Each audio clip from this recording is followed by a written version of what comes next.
છોટાઉદેપુર જિલ્લાના તેજગઢ તાલુકાના હરદાસપુરા ગામમાં એક અનોખી ઘટના સામે આવી છે। ગામના રહેવાસી છત્રસિંહ રમણ રાઠવાના બોરિંગમાંથી ગરમ પાણી નીકળતું હોવાનું સામે આવ્યું છે। આ ઘટના બાદ આસપાસના ગામોમાંથી લોકો મોટી સંખ્યામાં સ્થળ પર પહોંચ્યા હતા। અદ્ભુત દ્રશ્ય જોવા માટે લોકો ઉમટી પડ્યા। ગામના તલાટી કમ મંત્રીએ પણ પ્રાથમિક માહિતીના આધારે બોરિંગમાંથી ગરમ પાણી નીકળવાની ઘટનાની પુષ્ટિ કરી છે। હાલ સમગ્ર તેજગઢ પંથકમાં આ ઘટના ચર્ચાનો વિષય બની છે। અમાरे फड़िया में बोरवेल में गरम पानी निकले छे। गाम हरदासपुर अने सरपंच ने तलाटी ने जाण करी छे। 5 समझो ने ग्रुप ना दिवस थी। बोरिंग तमे કેટલા સમય પહેલા કરાય? बोरिंग तो एम तो बहुत समय थी छे।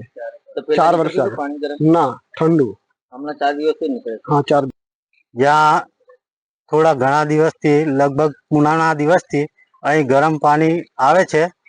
તો સરપંચશ્રી અને તલાટીશ્રીને પણ કાલ સવારે અમને માહિતી મળી કે ગરમ પાણી નીકળે છે બોરમાં। તો ચકાસણી કરતા સરપંચશ્રી અને હું તેજગઢ તલાટી કમ મંત્રી અમે સાથે જઈને તપાસ કરી તો ગરમ પાણી નીકળ્યું। પાણી એ લગભગ 10 થી 15 મિનિટ ગરમ પાણી રહ્યું, પછી થોડી વાર બંધ કર્યું, ફરીથી ચાલુ કરવાથી ફરી પાણી ગરમ નીકળ્યું। તો ચકાસણી કરતા એમ કે ઉપલા અધિકારીને જાણ કરી છે આજે। એમનો જે વાસ્મો અને પાણી પુરવઠા વિભાગ એટલે એ બી ટીમ આવે, ચેક કરે, પછી એમ કે ચકાસણી બાદ એ નક્કી થશે કયા કારણસર ગરમ પાણી નીકળે છે એ।